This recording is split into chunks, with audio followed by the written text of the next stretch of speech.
Welcome to copy किताब। आज हम डिस्कस करेंगे इलस्ट्रेशन नंबर 4। हमें फाइंड करना है डेट टू इक्विटी रेशो। तो सबसे पहले मैं यहाँ लिखूँगी डेट टू इक्विटी रेशो का फॉर्मूला। ठीक है, डेट टू इक्विटी रेशो का फॉर्मूला हमने कई बार पढ़ लिया है, तो आपको पता होना चाहिए। वो होता है डेट अपॉन इक्विटी। ठीक है, डेट में बात हो रही है यहाँ पे लॉन्ग टर्म डेट की। ठीक है, ये याद रखना है। और इक्विटी में आपका आता है शेयर होल्डर फंड। ठीक है, तो मैं यहाँ लिख देती हूँ शेयर होल्डर्स फंड। आपको लिखने की ज़रूरत नहीं है, मैं बस समझाने के लिए लिख रही हूँ। ठीक है, अब देखो, पहले मैं कैलकुलेट करूँगी अपना डेट।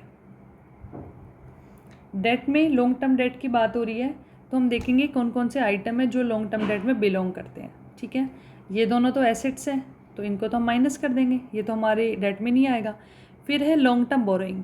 लॉन्ग टर्म बोरोइंग आपको पता है आपके डेट का पार्ट है, इसलिए आप इसे डेट में लिखेंगे। तो यहाँ लिखेंगे हम लॉन्ग टर्म बोरोइंग। ठीक है, उसके बाद लॉन्ग टर्म प्रोविज़न भी आपका डेट का ही पार्ट है, तो यहाँ पे मैं लिखूँगी long term provisions.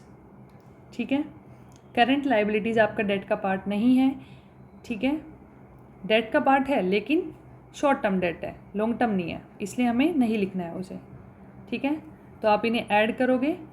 Long term borrowing आपके पास 2 लाख रुपीज़ की है और लॉन्ग टर्म प्रोविज़न है आपका 1 लाख रुपीज़ का।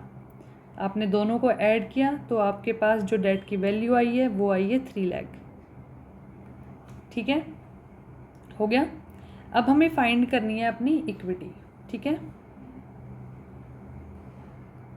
जिसे हम शेयर होल्डर फंड भी कहते हैं। ठीक है, अब देखो, इक्विटी को फाइंड करने के लिए मेरे पास यहाँ पे शेयर होल्डर फंड की वैल्यू डायरेक्ट तो गिवन नहीं है, ना ही मेरे पास अलग से मेंशन है कि कंपनी के पास कितने शेयर्स है, प्रॉफिट कितना है, सरप्लस कितना है।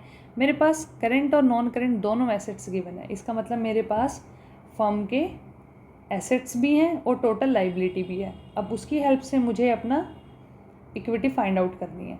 ठीक है, तो पहले मैं फर्म के जो टोटल एसेट है, जिसमें नॉन करेंट एसेट और करेंट एसेट आएंगे, उसमें से अगर मैं अपनी लॉन्ग टर्म लाइबिलिटी माइनस कर दूँ, लॉन्ग टर्म लाइबिलिटी माइनस कर दूँ, जिसमें लॉन्ग टर्म बोरिंग और प्रोविज़न दोनों आएगा, और करेंट लाइबिलिटी भी माइनस कर दूँ, तो मेरे पास जो बचेगा वो इक्विटी होगी।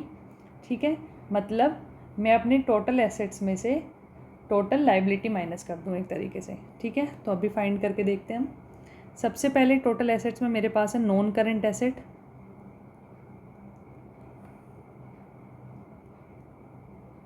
ठीक है, नॉन करेंट एसेट्स। उसके बाद करेंट एसेट्स हैं, तो मैं यहाँ एक ब्रैकेट में सारे एसेट्स को लिख देती हूँ एक साथ। ठीक है, अब मुझे इसमें से माइनस करनी है अपनी लॉन्ग टर्म बोरोइंग जो 2 लाख रुपीज़ की है।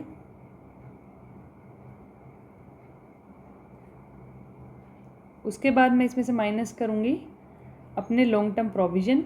इन्हें मैं पहले एक साथ इनका टोटल कर लूँगी, इसलिए मैं ब्रैकेट में लिख रही हूँ। ठीक है, फिर इकट्ठा इन्हें माइनस कर लेंगे। और करंट लाइबिलिटी।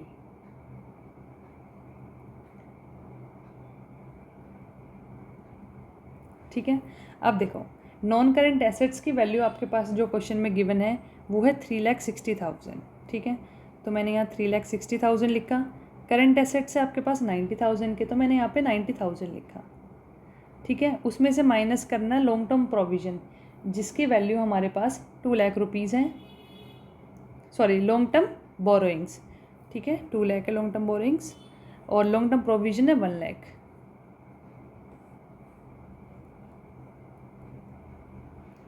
और करंट लाइबिलिटी आपके पास है 50,000 की। ठीक है, अब 3,60,000 में अगर आप 90,000 ऐड करेंगे तो आपके पास आएगा 4,50,000। ठीक है, minus 2 lakh plus 1 lakh 3 lakh, 3 lakh plus 50,000, 3,50,000 आपका आ गया टोटल। तो माइनस करेंगे, आपके पास इक्विटी आ जाएगी 1 लाख रुपीज़ की। ठीक है, तो डेट आपके पास कितना आया टोटल 3 लाख रुपीज़ का, और इक्विटी है आपकी 1 लाख रुपीज़ की। इसका मतलब आपका डेट टू इक्विटी रेशो है 3:1 और आइडियली होना चाहिए 2:1, तो ये आपका रेशो हाई है। ठीक है, तो ये अच्छी बात नहीं है। Not good for the business. ठीक है, आई होप आपको समझ में आया होगा। Thank you.